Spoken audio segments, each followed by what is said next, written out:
El arrepentimiento es la palabra más importante del Nuevo Testamento.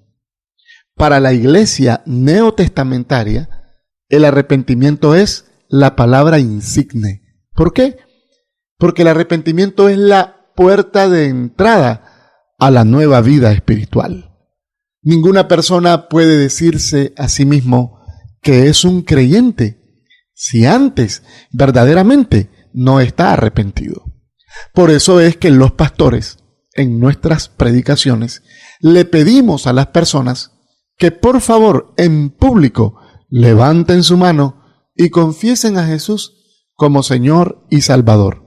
Porque a partir de ahí es donde comienza la explosión espiritual de la nueva vida cristiana en el corazón de cada nuevo creyente. Hay muchas personas que son simpatizantes del Evangelio. Hay personas que les gustan nuestras alabanzas. Hay personas que les gusta nuestra adoración. Hay personas que les encanta la predicación.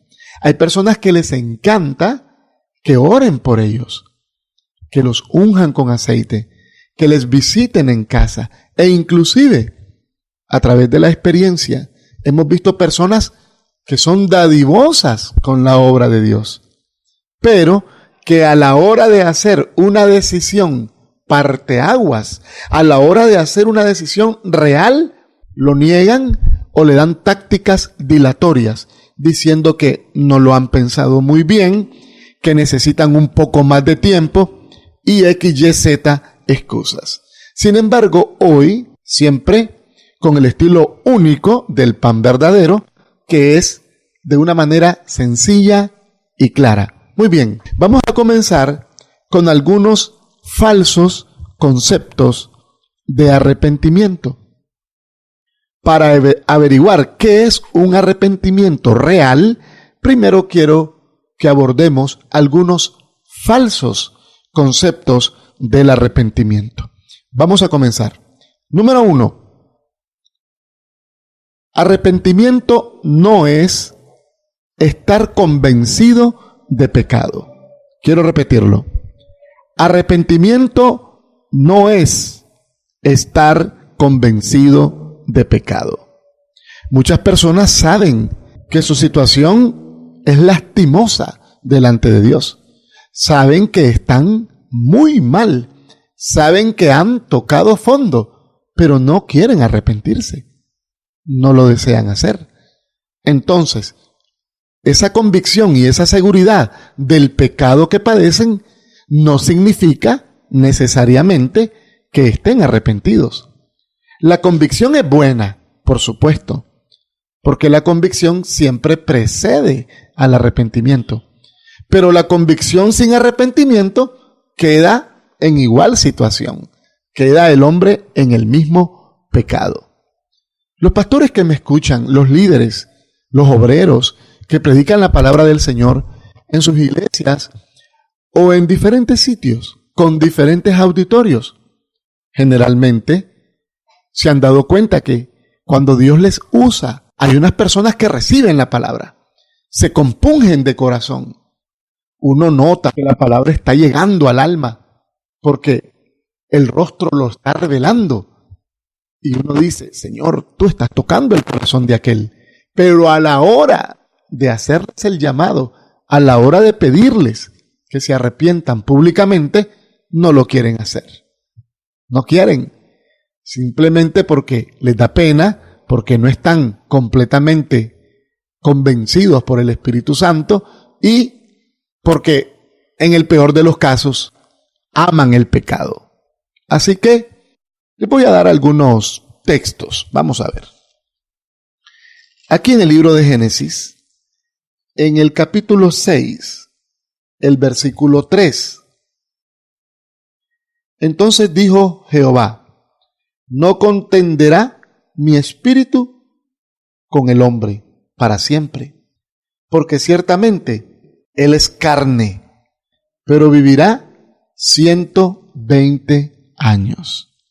Mire cómo el Señor, después del pecado que hubo en el huerto del Edén, el Señor sabía de la dureza galopante de los hombres en cuanto a su palabra. Y él mismo dice, no va a contender mi espíritu con el espíritu del hombre. Sabía el Eterno que el hombre iba a presentar lucha. Sabía el Eterno que el hombre iba a ser proclive al mal. Sabía el Eterno que el hombre de su interior iba a tener inclinaciones malvadas. Sabía el Eterno que muy pocos hombres y mujeres iban a recibir su palabra. Por lo tanto, desde los albores de la humanidad, Él declara, realmente mi espíritu no contenderá con el del hombre, porque Él es carne. Es una manera de decir, Él es un ser finito. Él es un ser que dista mucho de lo que yo soy. Le presentaré, aquí quiero parafrasear la idea, le presentaré mi salvación, pero si no la quiere, no voy a contender con Él. No lo voy a hacer de manera eterna. Él tiene un número de días contados. Que aproveche esos días que yo le doy.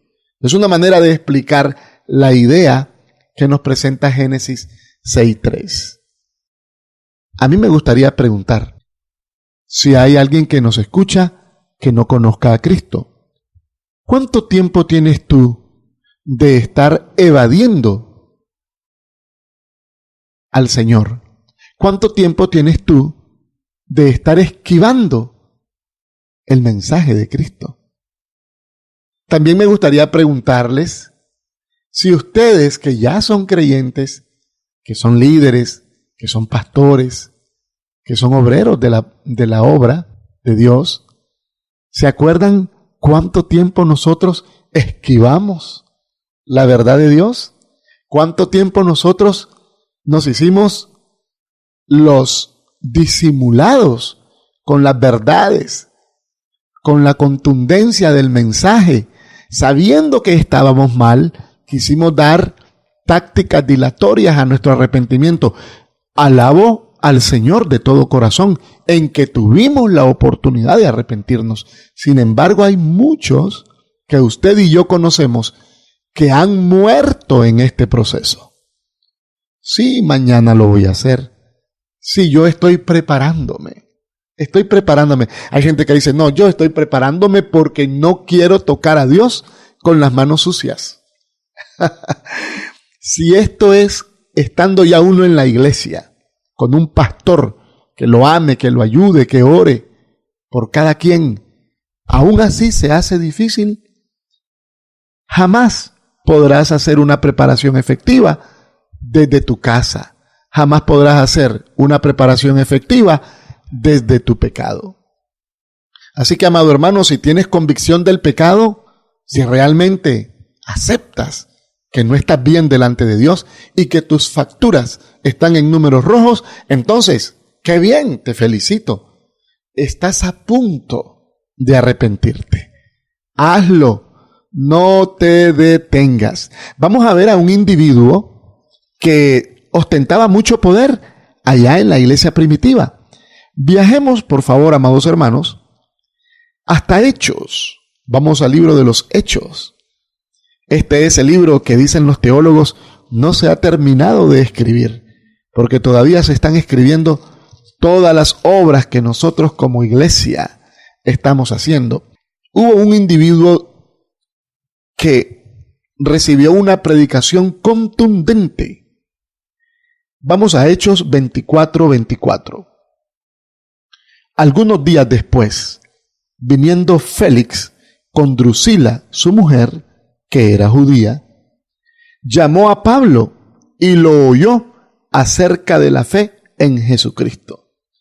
Pero al disertar Pablo acerca de la justicia, del dominio propio y del juicio venidero, se espantó y dijo, ahora vete, y cuando tenga oportunidad, te llamaré.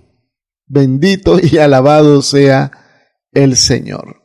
Estamos hablando de Félix, uno de los principales allá en los tiempos de la iglesia primitiva, un hombre que ejercía poder y autoridad. Tenía una mujer que había escuchado la palabra del Señor y había sido tocada. La mujer había sido tocada de tal manera que había convencido a su esposo para que él también recibiera la palabra. Y mandan a llamar a nada menos y nada más que al apóstol Pablo. Aleluya, el apóstol de los gentiles. Y Pablo comienza en el mejor estilo de un hombre de Dios a disertar sobre justicia, sobre juicio, a disertar sobre dominio propio. Me imagino que lo dejó pegado a su sillón. No sabía qué decir. Se le cortaba la respiración. Claramente nos dice la palabra que Félix se espantó al escuchar la disertación paulina acerca de estas 3 virtudes. Pero en vez de decirle, Pablo, ora por mí, en vez de bajarse de su silla, le dijo, ¿sabes qué? Como tomando aire, es que casi lo puedo ver, como tomando aire le dijo, vete, yo mañana mando por ti para que sigas predicándome. Obviamente, ese mañana, pues, se hizo eterno. Ven, amados hermanos, cómo hay personas que sí son convencidas por la palabra, pero que no dan el paso del arrepentimiento.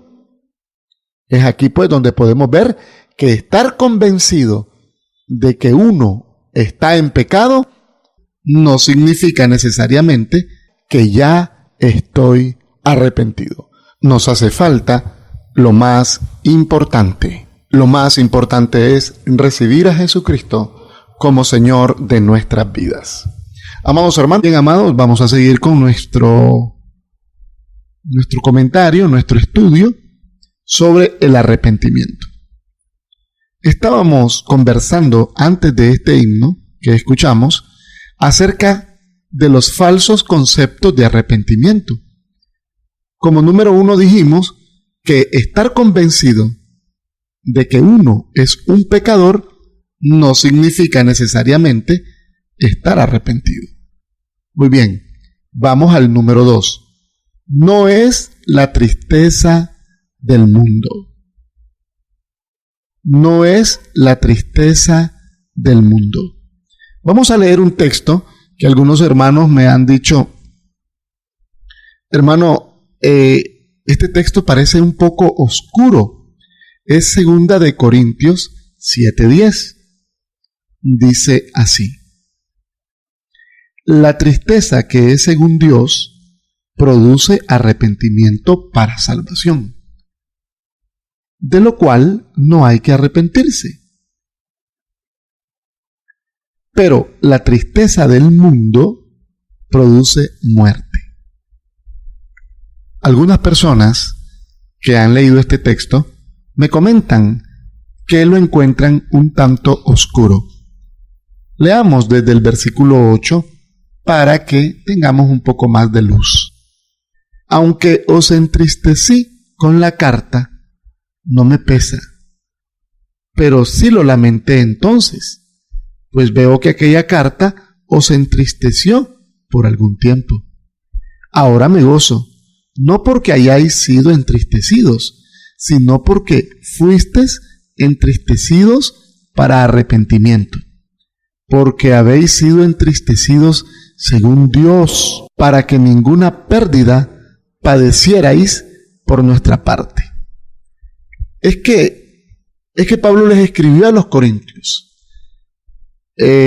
dándoles algunas palabras de reprensión, de exhortación, acerca de algunas cosas que se estaban dando en la iglesia.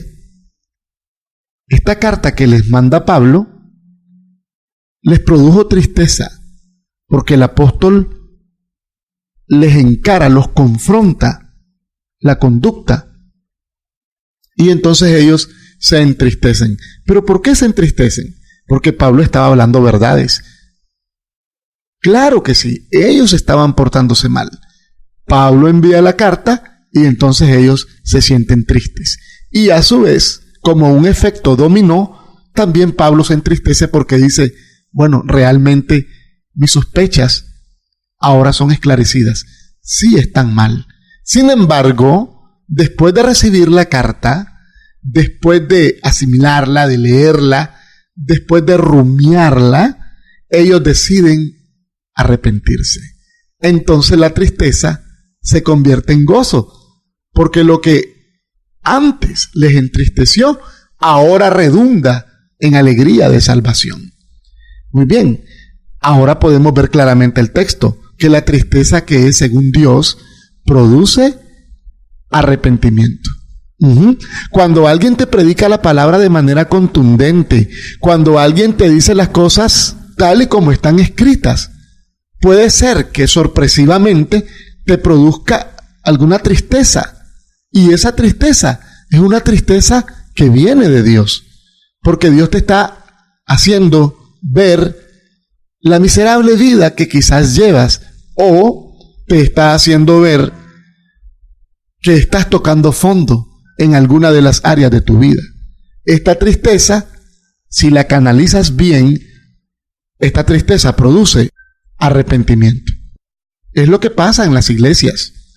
Cuando una persona llega a la iglesia a escuchar la palabra y el pastor dirige su mensaje al auditorio, sin embargo, el Espíritu Santo dirige el mensaje a ese corazón específico, entonces aquella persona comienza a recibir aquellas ondas divinas, aquellas ondas de luz, aquellas ondas de poder que emite la voz de Dios y se ve desnuda, se ve descubierta, se ve como en ancho desierto delante del ojo divino. Entonces decide no seguir con el asunto y decide arrepentirse.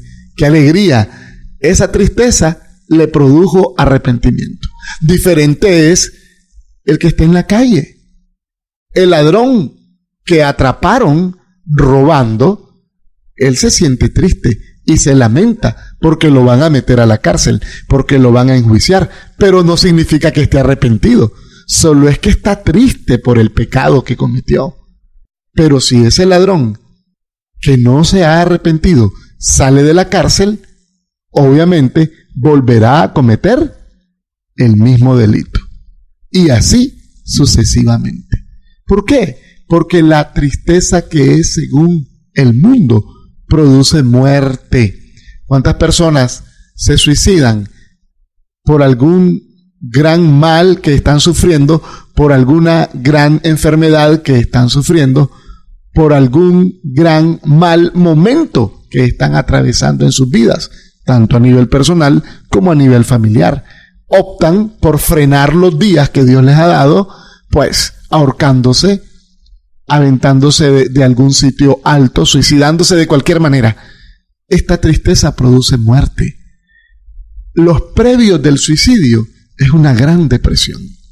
Toda persona que opta por el suicidio en días anteriores estuvo presa de una gran depresión y tristeza, probablemente despidiéndose de sus conocidos, de sus amigos, haciendo cartas o de una manera muy extraña en su comportamiento. Esa es la tristeza del mundo. Y esa tristeza del mundo tampoco es arrepentimiento. Este asunto del arrepentimiento no es tan fácil como la gente piensa. Es un asunto en el cual el diablo mete su mano, haciéndote sentir, pues, triste por la vida que llevas. Eso se llama autoconmiseración, cuando una persona siente tristeza y lástima de sí mismo. Tampoco significa que está arrepentido. Dejémonos compungir por la palabra. Escuchemos la palabra. Escuchémosla a pecho desnudo, a oído abierto. Dejemos que ella nos convenza, que ella nos triture, que ella nos parta, como bien dice la palabra misma en Hebreos, que es como espada de doble filo que penetra hasta partir el alma, las coyunturas, los tuétanos. Dejémosla que ella llegue a lo profundo, y una vez que llegue a lo profundo, entonces producirá el arrepentimiento genuino que todos esperamos. Todos los predicadores que me escuchan, todos los pastores, todos los obreros saben que en algún momento de su predicación hay gente que lloró. Yo he visto gente llorar durante las predicaciones. Se compungen, sacan pañuelito y secan sus dos luceros, que son sus dos ojos. pero a la hora de hacer el llamado, no pasan. Fueron compungidos, pero no pasan a recibir a Cristo. Lo hacen en contra de ellos mismos. Muy bien, vamos al tercer punto. Arrepentirse, este es muy interesante.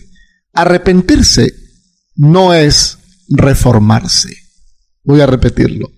Arrepentirse no es reformarse.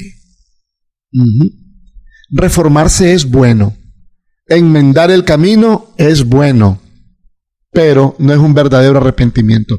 Aquí es donde la iglesia le hace llamado a todas las instituciones de rehabilitación que hay para los adictos a sustancias, ¿verdad? A sustancias psicotrópicas, a los adictos que están en rehabilitaciones de diferentes vicios. La iglesia les hace el llamado que el hecho de que saquen a una persona del hueco de las drogas o del hueco de alguna adicción no significa que esta persona es un arrepentido genuino. El hecho de que saquen a una persona de todo este tipo de flagelos significa que están modificando su conducta, pero esta persona aún necesita conocer a Cristo. Si es que aquí es donde quiero hablar claramente y ampliamente. Uno no se va al infierno por ser drogadicto. Uno no se va al infierno por ser alcohólico. Uno no se va al infierno por ser un fumador. Uno no se va al infierno por ser adúltero o fornicario o ladrón. Uno se va al infierno por no recibir a Cristo como el Señor y Salvador de nuestras vidas. La persona que recibe a Cristo como Señor y Salvador de su vida y lo hace de manera genuina, automáticamente todos estos vicios que se prenden de la vida del hombre se caen. Porque ya hay un nuevo Señor en el corazón. Hay una nueva vida. Hay un nuevo derrotero, una nueva meta. Yo he escuchado personas, familiares incluso, que me han dicho, no necesito ir a la iglesia porque yo no fumo. No necesito porque yo no bebo. Yo soy un hombre responsable en casa. Mis hijos tienen comida, mi esposa tiene lo que yo le puedo dar en la medida de mis posibilidades. Vaya donde esos viciosos, esos sí necesitan. No es ser una persona honestamente aceptable delante de la sociedad. No es ser una persona potable ante el ojo clínico de la sociedad. No. La diferencia está en ¿recibiste a Cristo o no lo recibiste? Eso es lo que marca el arrepentimiento. Arrepentimiento significa, amados hermanos, cambiar de dirección. Cambiar de dirección. Escuché a un predicador que decía, el infierno está lleno de gente buena. Y el cielo estará lleno de gente mala, pero arrepentida. Ahí entra el pero. Repito, el infierno estará lleno de gente buena, pero el cielo estará lleno de gente mala que se arrepintió una vez, que reconoció que necesitaba ayuda y un Salvador. Así que no es reformarse. Reformarse es bueno, pero no es genuino. Es más, quiero comentarles algo. Las personas que han logrado un grado de reforma en su vida se vuelven orgullosas y miran por el hombro muchas veces a aquellos que no lo han podido lograr. Conozco cantidad de gente en este plan. Yo pude. Yo soy hombre de verdad. Yo tengo dominio propio. Yo lo hice. Me lo propuse. O sea, sacan a Dios de la ecuación. Dios no tuvo nada que ver ahí. ¿Eso es lo que me quieres decir? ¿Dios no tuvo nada que ver? No creo que sea la actitud correcta. La Biblia dice en el Apocalipsis, ¿tú qué dices? Soy rico, de nada tengo necesidad. ¿No te has dado cuenta que eres un pobre, ciego, miserable y desnudo? Por lo tanto te digo, compra colirio, echa en tus ojos para que puedas ver claramente. Estas personas necesitan colirio. No vas a ir al cielo porque seas potable, aceptable delante de la sociedad. Solamente serás acepto en Cristo si recibes el sacrificio inmenso que Él hizo en la cruz del Calvario. Así que, amados hermanos, no es estar convencido de que uno es pecador, no es estar triste por los pecados que cometo, tampoco es reformarme. Ninguno de estos tres conceptos es un verdadero arrepentimiento. Qué tremendo. Gracias, Señor. Aleluya. Gloria a Dios. Amados, estamos de vuelta, gracias al Señor, ya en la recta final de nuestro programa, el pan verdadero para ustedes. Muy bien, quiero presentarles este cuarto falso concepto de arrepentimiento, muy peligroso, muy peligroso. Ser religioso no significa estar arrepentido. Quiero repetirlo. Ser religioso no significa que estoy arrepentido. Esto es muy difícil de tocar, porque esto tiene ribetes culturales, ribetes tradicionales. Hay personas que tienen costumbres que vienen desde los ancestros. La palabra tradición viene de la palabra tradiere, que significa de mano en mano. Hay personas que tienen religión, hay personas que son devotas de ídolos, devotas de vírgenes, cuya presencia ha estado en sus familias hace ya 3 o 4 generaciones. Y ellos creen que por cumplir ciertas normas, reglamentos, mandamientos, ellos piensan que ya tienen ganado el cielo o que están arrepentidos o que Dios les va a juzgar de manera positiva.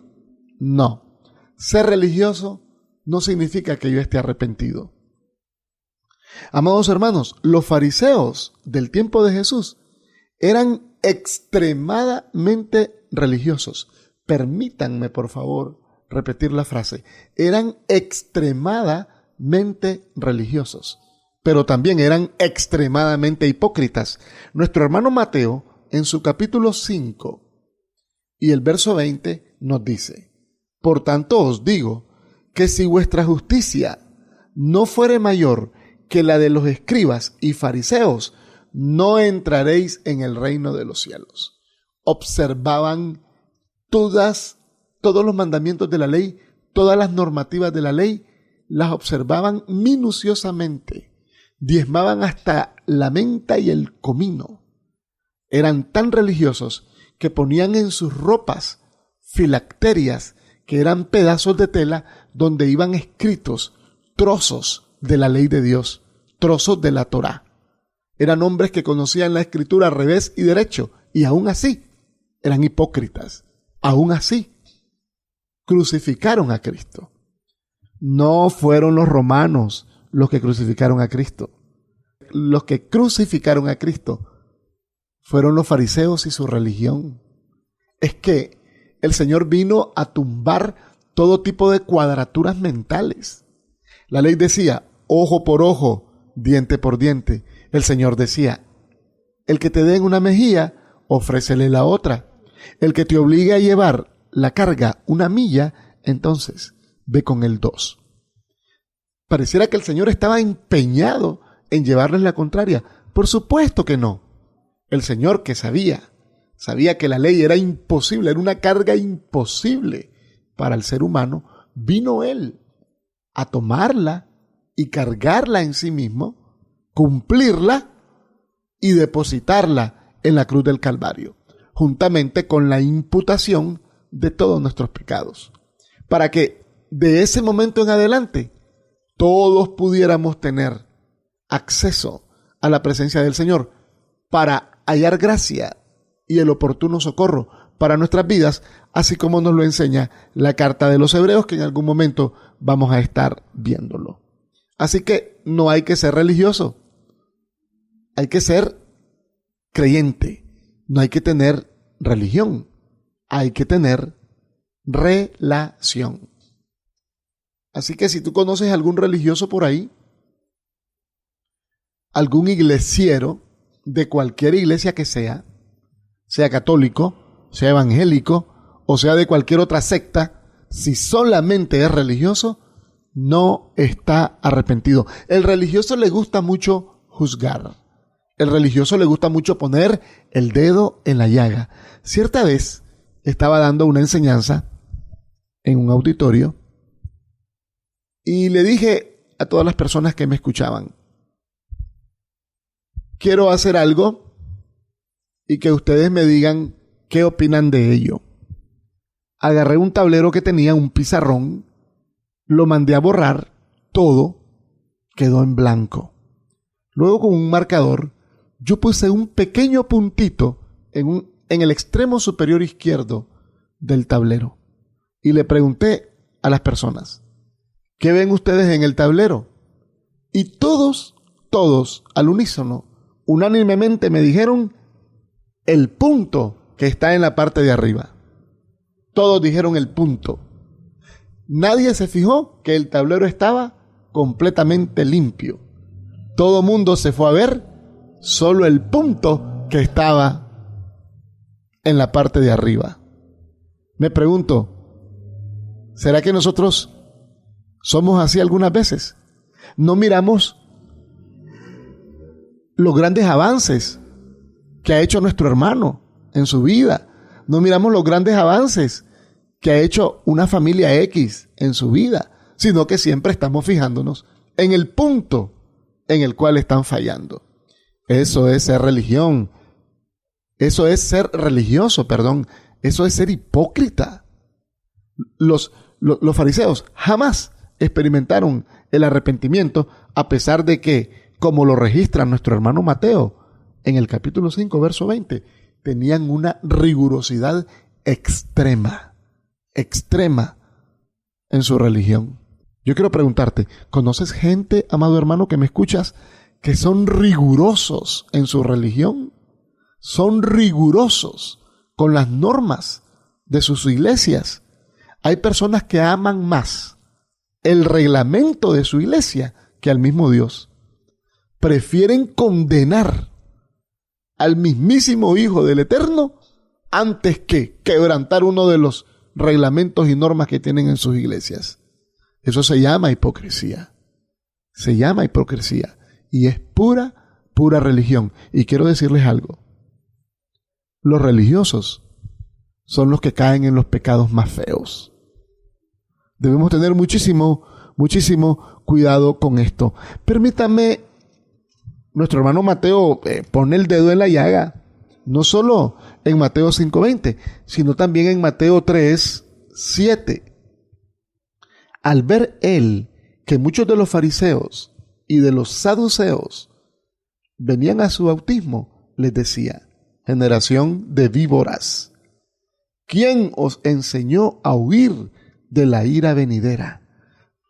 Producid pues frutos dignos de arrepentimiento, y no penséis decir dentro de vosotros mismos: a Abraham tenemos por padre, porque yo os digo que Dios puede levantar hijos a Abraham aún de estas piedras. Maravillado el Señor de que los fariseos estaban tratando de huir de la ira venidera, a pesar de ser religiosos, conocían la Escritura y se daban cuenta que un Mesías iba a venir. Por curiosidad o por quién sabe qué cosa, se acercaron a la ribera del río donde el Eterno iba a ser bautizado. El Señor se maravilla y los ve. Antes de aplaudirles,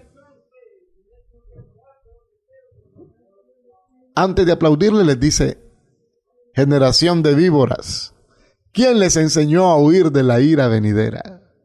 Como quien dice: ¿De dónde sacaron tales fuerzas para acercarse a escuchar el mensaje y a presenciar tan bello acto que se va a llevar a cabo aquí en el Jordán? Bueno, para bien o para mal, los fariseos llegaban y escuchaban al Señor. Hay muchos que se convirtieron. Hay muchos que oyeron la voz de Dios, pero otros ardían en sus corazones, preferían su religión. Está dicho que el sumo sacerdote dijo: es mejor que uno muera por el pueblo y no todo el pueblo por uno. Ten cuidado con la religión, amado hermano. Permítame corregir, tengamos cuidado con la religión. Muy bien, quiero llevarlo ya al quinto punto de los falsos conceptos del arrepentimiento. Tener una fe mental no significa que estoy arrepentido. Hay personas que tienen una fe mental. Saben la Biblia, saben cantar, entonan alabanzas, entonan adoración, conocen algunos conceptos bíblicos y doctrinas bíblicas. Eso es solamente tener una fe mental. La palabra de Dios no toma poder cuando yo la memorizo. La palabra de Dios toma poder cuando yo la practico. Porque si no, mi fe sería solamente una fe del intelecto, una fe mental, que es lo que estamos viendo en muchas de nuestras iglesias cristianas hoy día. Está bien, estoy de acuerdo, aplaudo y saludo desde lejos a la teología, a la homilética, a la hermenéutica, a la apologética, a la exégesis y a todas las disciplinas que nos enseñan a tener más claridad de la palabra del Señor. Las aplaudo, las saludo con una sonrisa, pero la palabra de Dios no toma poder en eso, sino en la práctica, en la praxis. De hecho, Dios no llama a los hombres capacitados, aunque está bien que se capaciten. Dios capacita a los que son llamados. Y los que son llamados, qué lindo es cuando logran tener el equilibrio de capacitarse, aparejando con su llamado la capacitación bíblica para servir al Señor de la mejor manera. Muy bien, amados hermanos, hagamos un resumen de esta primera clase del arrepentimiento. El arrepentimiento, dijimos, es la palabra más importante del Nuevo Testamento. Es la palabra insigne. El arrepentimiento significa cambio de dirección. Dijimos que Dios lo exige. Dijimos que nadie puede llamarse creyente si antes no está arrepentido. Dijimos que hay unos conceptos peligrosos y falsos, además, sobre el arrepentimiento. Dijimos que no es la convicción del pecado, o sea, no es estar convencido de que mi situación es muy mala delante de Dios. No es la tristeza del pecado, o sea, no es lamentarme porque soy un pecador. Qué triste, cómo soy yo, qué barbaridad, no sé qué hacer. O sea, no es la autoconmiseración. Dijimos también, no es reformarse, aunque está bueno que te reformes. Qué bueno, aplaudimos esto, pero no es reformarse. Tampoco es tener religión, porque los fariseos eran extremadamente religiosos y mataron a Cristo. Y por último, no es tener una fe mental, porque esto es hipocresía a la larga delante de Dios. El arrepentimiento es cambiar de dirección. Cambiar de dirección. Bueno, amados hermanos, les esperamos mañana para continuar en nuestra escuela con el tema del arrepentimiento. Por lo pronto,